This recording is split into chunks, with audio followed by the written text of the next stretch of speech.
Hello ma'am, நான் இந்த வருஷம் ஜேஇ எக்ஸாம் அப்ளை பண்ணலான்னு இருக்கேன் மேம்.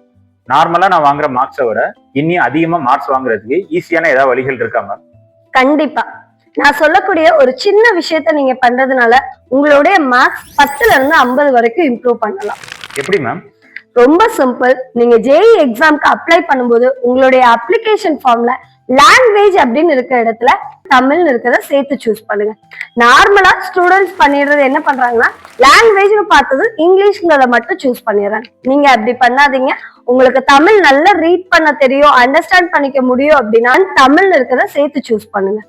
இதனால எனக்கு என்ன மேம் பெனிஃபிட் அப்படின்னு கேட்டீங்கன்னா, இப்போ ஒரு கொஸ்டின் நீங்க என்னதான் சின்ன வயசுல இருந்தே இங்கிலீஷ் மீடியம் படிச்சிருந்தாலும் எனக்கு இங்கிலீஷ் நல்லா அண்டர்ஸ்டாண்ட் பண்ணிக்க முடியும் அப்படின்னு நீங்க சொன்னாலும் அந்த எக்ஸாம் ஹால்ல இருக்கக்கூடிய அந்த ப்ரெஷர்னால நமக்கு தெரிஞ்ச ஒரு விஷயத்தையுமே டக்குன்னு அண்டர்ஸ்டாண்ட் பண்ணிக்க முடியாம போலாம்.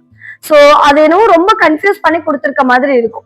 சோ அப்ப அந்த இடத்துல உங்களுக்கு தமிழ்லயும் கொஸ்டின் இருந்ததுன்னா இன்னும் கொஞ்சம் ஈஸியா அண்டர்ஸ்டாண்ட் பண்ணிக்க முடியும். சோ அது மட்டும் இல்லாம தமிழ்ல உங்களால ஈஸியா ஆப்ஷன்ஸ் எலிமினேட் பண்ண முடியும். சோ அதனால லாங்குவேஜ்னு இருக்க இடத்துல தமிழ்ல இருக்கிறத சேர்த்து சூஸ் பண்ணுங்க. இதனால கண்டிப்பா உங்களுடைய மேத்ஸ் இம்ப்ரூவ் பண்ண முடியும். அது மட்டும் இல்லாம நீங்க இன்னொரு முக்கியமான விஷயமும் பண்ணணும். நீங்க லாங்குவேஜ்ல தமிழ்னு கொடுத்துட்டு சென்டர் வந்து கர்நாடகா போட்டுறக்கூடாது. ஏன்னா நீங்க கர்நாடகா போட்டீங்கன்னா அங்க உங்களுக்கு தமிழ்ல கொஸ்டின் வருது. சோ அதனால சென்டர் சூஸ் பண்ணும்போது நம்மளுடைய தமிழ்நாடு சூஸ் பண்ணுங்க. அப்பதான் உங்களுக்கு தமிழ் கொஸ்டினும் வரும். ஓகே, சோ கொஸ்டின் உங்களுக்கு போத் இங்கிலீஷ் அண்ட் தமிழ் ரெண்டுலயுமே டிஸ்பிளே ஆகும். சோ அதனால ஒரு லாங்குவேஜ்ல தெரியலனா கூட இன்னொரு லாங்குவேஜ்ல உங்களால ஈஸியா ஆன்சர் பண்ண முடியும். இதனால உங்களுடைய மார்க்ஸ் நல்லாவே இம்ப்ரூவ் ஆகும். சோ ஜேஇயை பொறுத்த வரைக்கும் ஒவ்வொரு மார்க்ஸுமே ரொம்ப இம்பார்ட்டன்ட். சோ நீங்க 10ல இருந்து 40 மார்க்ஸ் இம்ப்ரூவ் ஆகும்போது உங்களுடைய பெர்சன்டைல் எவ்வளவு இம்ப்ரூவ் ஆகும்னு பாத்துக்கோங்க.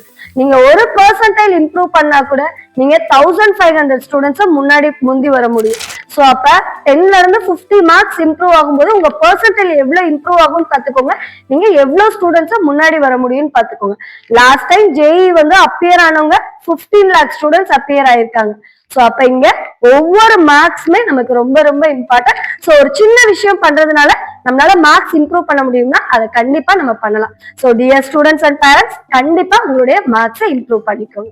ஓகே, சோ லாங்குவேஜஸ்ல இங்கிலீஷ் அண்ட் தமிழ்னு இருக்கிறத சேர்த்து சூஸ் பண்ணுங்க. Okay, thank you.